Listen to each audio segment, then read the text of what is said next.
have you ever really thought about how your phone, your laptop, or, well, any smart device you own actually thinks?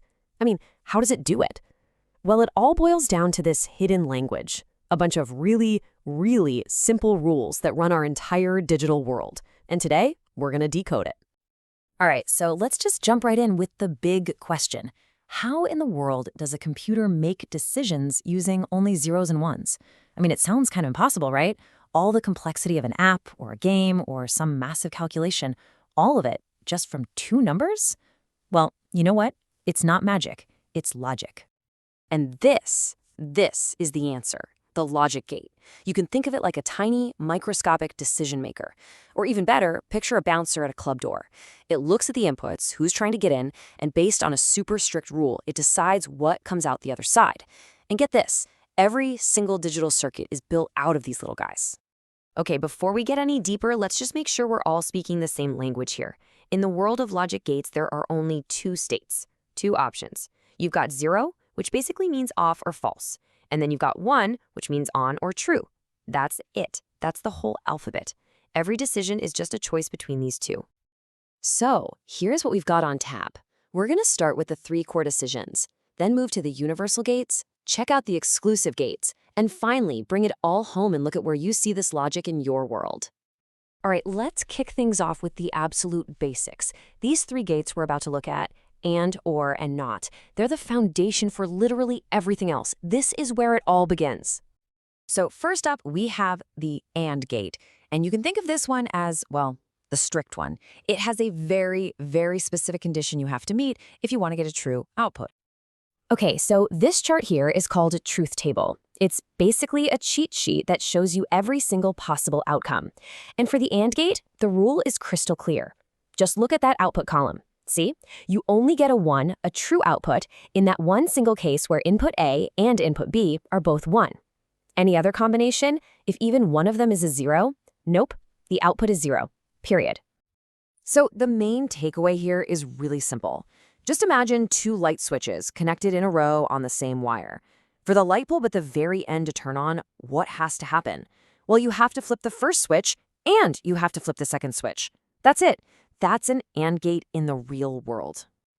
All right, next up is the OR gate. Now, if the AND gate was the strict one, the OR gate is, well, it's way more laid back. It's a lot easier to get a true from this one. Let's take a look at its truth table. You see the difference right away, don't you? The only way you get a 0, a false output, is if both inputs are 0. If input A is 1, or input B is 1, or even if they're both 1, bam, the output is 1. It's just much more inclusive. And the analogy for this one is just as easy. This time, imagine 2 light switches on 2 separate wires that both connect to the same light bulb.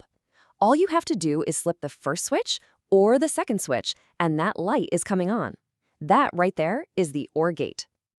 And last of our basic 3, we have the simplest, and maybe my favorite, the NOT gate. People often call it the inverter, and that's because, well, that's exactly what it does. It's got 1 input and 1 single job. I mean, look at this truth table. It's as simple as it gets. You feed it a 0, it spits back a 1. You give it a 1, you get back a 0. Its entire job is just to flip the signal. Whatever you put in, the output is not that. Okay, so now we've got our 3 basic tools in our toolkit, and, or, and not. So what happens when we start combining them? Well, these next 2 gates we're going to look at are really special. They each have a kind of superpower that is absolutely essential to all modern electronics. So, say hello to the NAND and NOR gates. The names pretty much give away the game, right? NAND is just a not AND. It does the exact same thing as an AND gate, but then it flips the result.